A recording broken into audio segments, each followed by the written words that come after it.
మరోవైపు ప్రస్తుతం ఆంధ్రప్రదేశ్ అసెంబ్లీలో అవిశ్వాస తీర్మానానికి సంబంధించిన చర్చ జరుగుతోంది. ప్రతిపక్ష నేత జగన్ మాట్లాడుతున్నారు. లైవ్ చూద్దాం.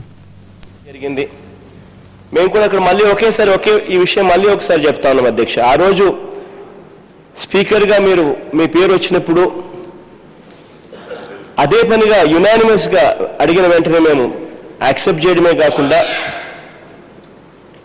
గతంలో చంద్రబాబు నాయుడు గారు బహుశా చేశారో లేదో నాకైతే తెలియదు అధ్యక్ష, ఎందుకంటే చేయలేదని కూడా చెప్పారు.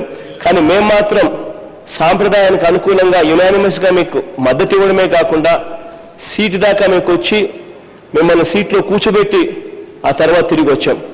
అంత నమ్మకం, అంత విశ్వాసం ఆ రోజు మేము మీ మీద పెట్టాం. కానీ జరుగుతూ ఉన్న పరిణామాలు పరిస్థితులు బాధ కలిగించే విధంగా జరిగాయి అధ్యక్ష. ఇప్పటికైనా కూడా అవిశ్వాస తీర్మానం పెట్టాలి అని కాదు అధ్యక్ష, అవిశ్వాస తీర్మానం అన్నది మా లాస్ట్ రిసార్ట్. ఆ లాస్ట్ రిసార్ట్ మేము ఇప్పుడే పెట్టాలి, పెట్టిన పేరు జరుగుతుందని కాదు. మా బాధ మీరు అర్థం చేసుకుని రాబోయే రోజుల్లో మాకు అన్యాయం జరగకుండా కనీసం న్యాయం చేస్తారన్న భరోసా మీరు ఇస్తారు అని అంటే విష్ణుకుమార్ రాజు గారు చెప్పిన పద్ధతి ప్రకారం మేము పెట్టాలని లేవు.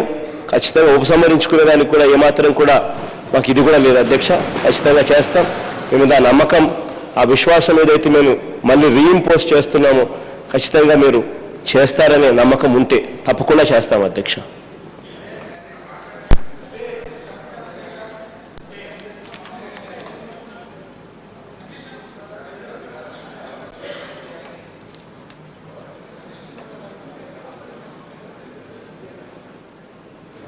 అధ్యక్ష, సో నోటీస్ ఇచ్చింది వారు ఉపసంహరించుకుంటానంటే మాకేమో ఇబ్బంది లేదు అధ్యక్ష.